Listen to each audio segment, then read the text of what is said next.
Assalamualaikum dan salam Sarawakku sayang. Buletin UKAS edisi tengah hari 12 April 2021 bersama saya Fidai Hanan Sahni. Tumpuan berita hari ini. Perancangan di peringkat bawah sangat penting untuk memastikan keperluan pembangunan di sesuatu kawasan dapat dilaksanakan dengan sebaiknya. Menteri Muda Pemedanan Pertanian, Tanah Adat dan Pembangunan Wilayah Sarawak, Datuk Dr. Abdul Rahman Ismail berkata, dalam konteks ini, Ketua Kampung diibaratkan sebagai Ketua Menteri kerana mereka perlu merancang pembangunan yang hendak dilaksanakan di kampung masing-masing. Kalau di Dun Bukit Kota ni lah, saya pun bergerak, sentiasa bergerak jugalah. Walaupun kita sebenarnya nak berkempen secara bersemuka, tapi ini COVID turun naik kan. Jadi saya buat cara lain, iaitu membuat lawatan kerja. Walaupun tidak ramai, tapi ada pemimpin-pemimpin ikut. Dan insyaAllah kita menggunakan kuasa media sosial juga. Pakai Facebook, pakai WhatsApp, Telegram, Instagram pun ada juga. Ada share. Beliau berkata demikian semasa berucap dalam penutupan seminar kepimpinan komuniti Dun Bukit Kota di Dewan Kampung Bunga Raya Limbang pada Sabtu. Sementara itu, Datuk Dr. Abdul Rahman yang juga merupakan ahli Dewan Undangan Negeri Adun Bukit Kota ketika ditemui media selepas majlis itu memberitahu pembatalan Bazar Ramadan di daerah Limbang adalah untuk mengelak perhimpunan orang ramai. Dan ekoran daripada itu, pihak Majlis Daerah Limbang telah pun membuat keputusan untuk membatalkan Bazar Ramadan pada tahun inilah. Semada Bazar Ramadan yang dikendali sendiri oleh pihak Majlis Daerah Limbang maupun Bazar Ramadan yang dikendali oleh persatuan-persatuan. Walaupun untuk gerai-gerai individu di kampung-kampung dibenarkan, tapi diminta mereka untuk mengamalkan SOP yang ketat.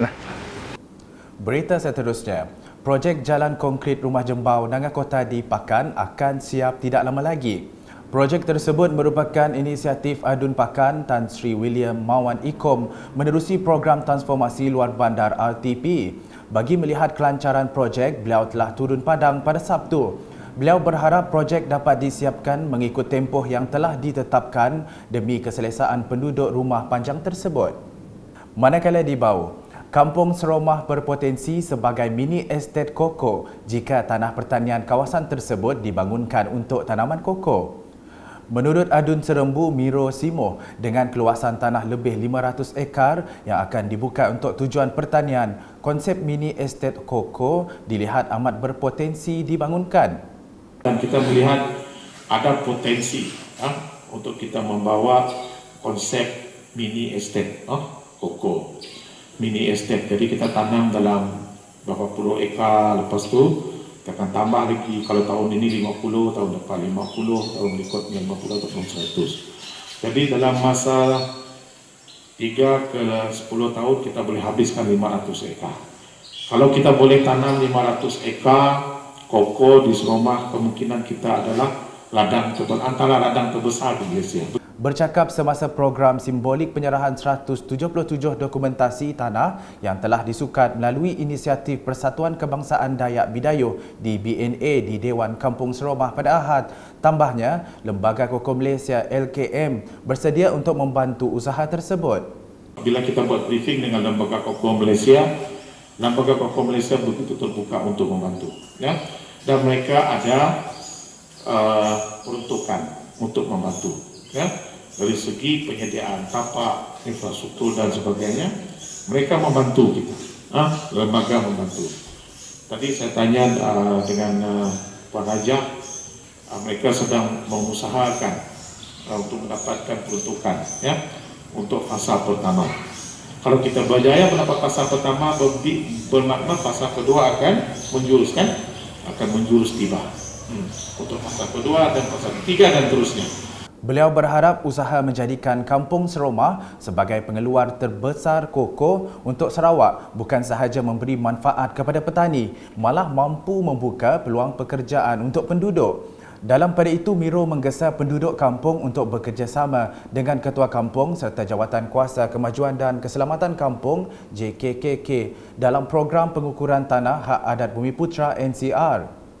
Berikut pula, kebajikan rumah ibadat menjadi keutamaan kepada Adun Repok. Datuk Seri Huang Tiong Si yang mahu setiap projek transformasi luar bandar RTP yang telah dilulus disiapkan mengikut jadual.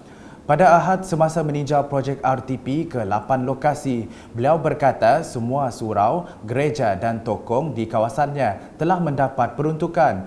Antara penerima peruntukan yang telah diluluskan adalah seperti tertera.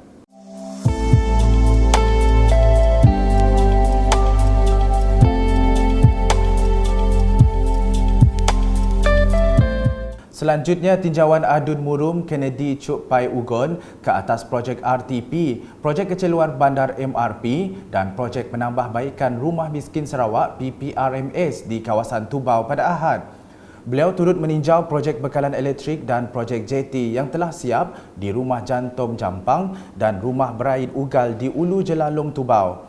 Di Rumah Jantung, beliau telah mengadakan dialog bersama penduduk dan mendengar permohonan daripada Jawatan Kuasa Kemajuan dan Keselamatan Kampung JKKK. Semasa di Rumah Berain pula, Kennedy mengumumkan bantuan atap kepada mereka.